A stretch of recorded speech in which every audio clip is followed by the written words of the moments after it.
Now, how about them damn Celtics? All right, we're back with another Boston Celtics video. Today we're looking at Isaiah Evans, a wing out of Duke, who the Athletic projects, or mocks, I should say, the Celtics to take at pick 27 in this year's NBA draft. You can see it here, this mock draft written by, just make sure, Sam Sam Vecini. Vecini. Excuse me. 6'6" wing, 20 years old. Played well, shot okay from three. On the younger side, obviously, for a prospect. Well, I guess 18, 19 would be younger side, but younger than some of the older players Celtics have taken in recent years. But yeah, we'll take a look at him today. Yeah, Isaiah Evans is an interesting prospect because there's been a lot of discussion surrounding should they trade Sam Hauser, should they keep him, is his $11 million, $12 million contract movable? And I think drafting Isaiah Evans doesn't immediately solve whatever void you would have, but I think it does maybe in a year or two when he's filled out a little bit. So as you'll see when we pull up the tape, Evans is a little skinny to be on the court defending NBA size wings. I think he would get targeted, but he does have a lot of 3-point potential. He has a lot of stats that would tell you that the 3-point stuff is encouraging. He thrives in situations that the Celtics would use him as a 3-point shooter, which we can get into all together. And because of all that, pick 27, it feels like a can't lose type of decision to bring in a player like him, especially the way the Celtics play. Now, I know at the press conference a few weeks ago, Brad Stevens sounded like he might want to see the play style change a little bit and not be so 3-point heavy. But as a floor spacer, I think he makes a lot of sense. And his athleticism is probably more than Sam Hauser's, where Hauser has shown a nice ability to drive closeouts this last season in particular, did a good job getting to the mid-range, pulling up, getting to the rim occasionally and finishing. Evans will throw down dunks every now and then, so he can really make defenders pay if they overhelp on him. Yeah, quick release. That's the one thing I've learned about him in 30 seconds of watching his highlights. Puts the ball on the floor mid-range. He's got a weird release point for the NBA. I'll say that. I don't know if that matters if the Celtics are looking at it, but it is very in front of his face. I think his jumper is kind of similar to Derek White's, where he kind of brings it through that window, but I don't think Derek is releasing in front of his face. It may be, a little bit higher up than that. But some good 3-point shooting stats. I know Isaiah Evans only shot 36% this year from three, which isn't exactly the number you're looking for somebody who's supposed to be a sharpshooter. But on wide open catch and shoot threes, this is all from No Ceilings, who did a great write-up on him. 40.2% of his open catch and shoots find the bottom of the net, 44.8% of his attempts from the corner, and 39.4% of his threes coming off of screens go in. So he is a good shooter in situations where he would have opportunities with the Celtics. Maybe it's really hard to envision the Celtics putting a rookie out there and asking him to make shots in his first season. But thinking about the way they use Hauser, they have him come off of flare screens all the time. He comes off of screens and catches and shoots himself. He spaces to the corner. These are all important things with the Celtics. And for what it's worth, even on contested threes, he wasn't terrible. He made 35.6 of contested catch and shoots. So not an elite number, but it's not like defense completely nukes his chances to make shots. Yeah, I don't know. I think I want to see more than just. I mean, this highlight reel we're watching is literally just him shooting threes for 9 minutes. So I'd like to see if it switches up as the video goes on, or maybe we can just go to the. I know No Ceilings did a scouting thing on him, so I can go here for that. But the 3-point shot looks fine. Obviously, I think if he's open, he can make them. Again, shout out to Ceilings, Jamel Hines, excuse me. He wrote this up on Isaiah Evans. Shooting and shot making, some other offensive developments, on ball, defense, stuff like that. We can take a look at some of these clips that Jamel put together. So shout out to him. I think this is still mostly the shooting and how he gets open, how he converts from 3-point range.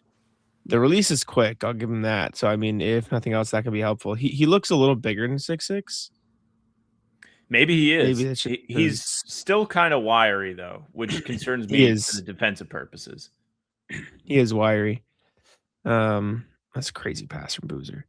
The release is just kind of funky. I mean, I think the Celtics coaching staff can change anything, so I don't think that's a huge problem. But yeah, let's see what else he can do besides shoot the ball. Is this just him shooting more? Coming off screen, driving a little bit. Yeah, this is the stuff I was watching, and I was like, "Oh, okay, like this is a little bit of a level up from what we've seen Hauser do off of his closeout drives." Like this is something I feel like they can really weaponize if team like say he does become a Hauser level shooter, which is easier said than done, right? A guy that shot 40% plus for almost every season through high school and college up till this year when it was like 39% instead. But these type of drives would be a little bit of a upgrade in that sense for closeout drives. Mm-hmm. Sorry, I'm just adding him to our tier list before we get in No there. problem. Yeah. He looks good. I mean, he's definitely more athletic, so.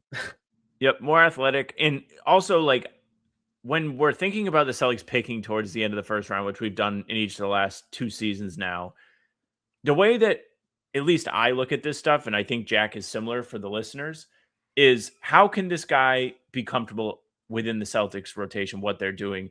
Is he going to struggle because he's a predominantly on-ball player, or because he's playing without the basketball? We're seeing good cuts here. We're seeing good drives with closeouts. We're seeing him come off screens and shoot threes, catch and shoot.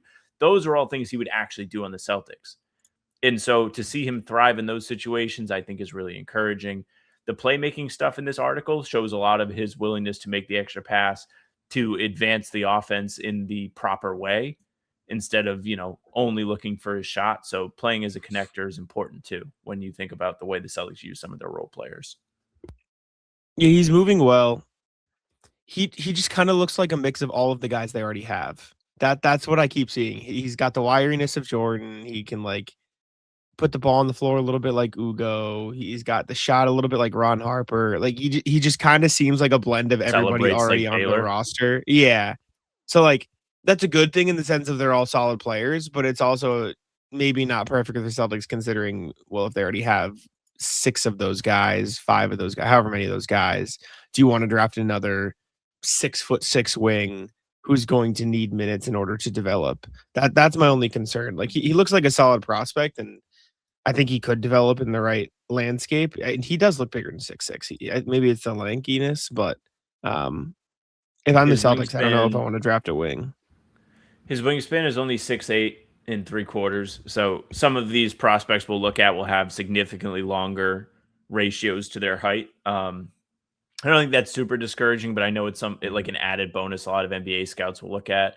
One of the notes on his defense is he is going to give you all of the effort all the time. He's not one of these offensive players. And, this season with Duke, all of the billing is he was asked to kind of step up a little bit and do more. He's not one of those guys that's like, okay, I got to save my energy for the offensive end. Like he's very engaged. All these plays obviously are handpicked, their highlights and everything.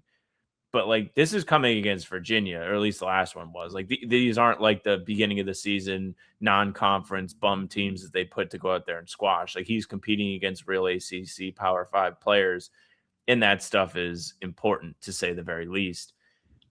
I think his motor's good. I think there are just a lot of encouraging things, but my initial feeling on this whole thing is I think it's going to take more time. I don't think they draft him and he's an immediate rotation player, which is okay because you do draft for future years. And when you're Boston, you're ultimately looking for guys who can contribute to winning on small scale contracts. And if you draft a player in the first round, you can have up to 4 years. So if year 1 is a red shirt type year and you want him to add muscle, you want him to get a better feel for the game, maybe spend some time up in Maine, maybe year 2 is the year, as we kind of saw with Baylor. Because Baylor was not ready in year 1. And I think the consensus now is he's the best of the young guys. Young, parentheses, less experienced because he's 25, 26 years old. But Isaiah Evans is only 20 for what it's worth. Sophomore. Yeah. I mean, he looks good. He looks like he can do a lot of the things that you want in a young wing prospect. I feel like the Celtics already have so many. Like if you draft Isaiah Evans at pick 27, and then you do it, and then you have Baylor, you have Ron, you have Ugo, you have Jordan. Even if you do trade Sam, and then you also add Isaiah Evans, that's what, 5 of your standard roster spots being spent on young wings who all can maybe play in some spots, can maybe not play in some spots. You're basically just running back the same roster unless you make a significant change elsewhere. Like, and I'm not saying the Celtics shouldn't like draft a rookie in general, right? Like, I think they should take somebody, but like your big man rotation going into next year is Amish Cato, Luka Garza, Mario Williams, right? Your guard rotation is Derek White, Peyton Pritchard, Max Schlomberg, right? Like it just feels like Maybe there are you swing other. Ron down. Yeah, but I guess yeah, but I just feel like there are other positions that might take precedence over another wing, especially if that wing is one, not a shooter to the level of Sam Hauser, to the point where you can say maybe we can replace some of the shooting if we do decide to trade Sam, or two, just kind of a different look, like a playmaking wing or something like that. Like you already have defensive wings, you already have shooting wings, you already have off the dribble wings. Like you already have that hustle eclectic group of wings already kind of set in stone. That I don't know if taking a fifth guy that is, I don't want to say a carbon copy, but probably as close as you can get without literally drafting their twin brother or something at 27. That's where my hesitation lies. I think that's reasonable. I think they're like we spent so much of the season talking about how one of Ugo, Jordan, Baylor, and when Josh was here, him too, kind of had to eat it and sit on the bench for a little bit so the other prospects could see playing time, so the coaching staff could get sample on them and give them run to help their experience. And I don't necessarily feel like someone like Isaiah Evans is a massive need for them. I think they have reason to feel good about the guys they have, but I think that his skill set makes him a safe pick at 27, where you can at least see the path to where he could play rotation minutes for you. And he seems to have the motor to want to improve. His numbers jumped from freshman to sophomore season, as they do when your role changes.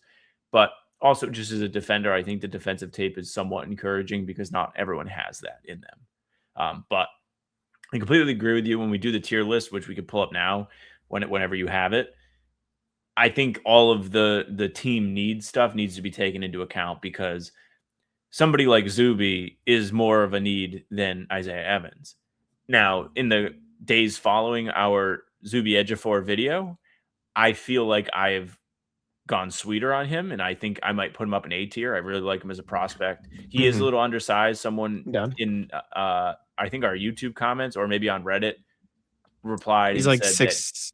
Yeah. yes, he's shorter via combine measurements. So I would put Isaiah Evans probably at the B tier, because I just think he is you are taking a safe pick that you know what your plan is with them, what their path to minutes looks like, even if it isn't in year one. And his skills are the kind of thing that your team, the way you have ran it over the past several seasons, are necessary skills to have for role players. Is this tier list as prospects or prospects for the Celtics? For the Celtics. I would put him C tier in that case. We can discuss. Just because you feel like the over It's so saturation of repetitive. wings. It's really repetitive. Like, are you going to play him over Ugo? Are you going to play him over Jordan? Are you going to play him over Baylor? Are you going to play him over Ron?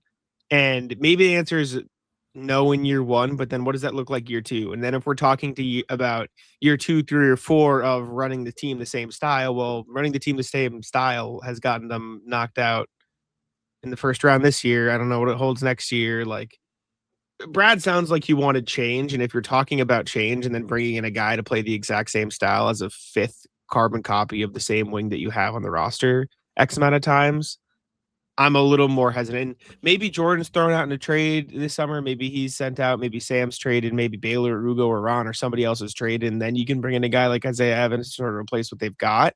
So maybe from that perspective, we can put him in B for now. But I feel like as we look at some of more of the wings as more of the guards and bigs, some of the wings might seem less appealing. But I'm down to put him in B. He seems like eerily similar to like every other young wing they have already on the roster team. And it's like the lankiness of Jordan, the defense of Jordan, the shooting of Baylor or Ron, the hustle and heart of Ugo. Like you kind of already have Isaiah Evans at home. Like, you don't need McDonald's right now. It's true. What I'll say about him is didn't mention the volume of threes. I think he was over 7 a game at Duke. So that's a little different compared to somebody like Jordan. Jordan in particular, I'm not super confident is here past next season. He'll be back. Himmelsbach reported that the option's getting picked up. And I think he's worth taking one final look at before they make a decision to move off of him because he has given them good stuff. Now, what I will say about Isaiah Evans versus the other players, not so much that I think that they need to add somebody, but when you think of Game 7, which is a single game occurrence, but literally all of those guys showed that they weren't making threes when the lights were bright. And it doesn't mean that they will never do that. It doesn't mean that you should make an overreactionary move to do that. But it does kind of put a spotlight on when we think about Ugo and we think about Jordan Walsh. Again, this doesn't mean that their career will never see them shoot threes well. But throughout the season, despite what their percentages said, even Baylor to some degree, there was some skepticism in terms of the volume and, can they knock down threes when they count? And so I think having another option gives you something else, but that's solely from a Game 7 standpoint. I agree that I was going to not say find minutes for all of these guys. But when you're thinking about Jordan maybe being gone past this season and Sam Hauser maybe being gone eventually, I think this is he's 20 years old. You can put him up in Maine if you don't think you're going to have minutes for him this year, and then you can see what you have next year. But there's also a draft next year. So I'm not married to the idea. This is not somebody that I would be like over the moon that they drafted, but I would be like, okay, like I see what the idea is. Yeah, I mean, if they draft Isaiah Evans, I'm not going to go crying home. Like, it's fine. Like, I think he can be a quality player. I think Ugo probably has more potential. I think you probably already have more solidified guys in Baylor, and then Ron and Jordan showed some flashes. And I mean, if we want to talk about can they show up in big moments, didn't exactly shoot great in the tournament. So, okay, fair. Just one game samples.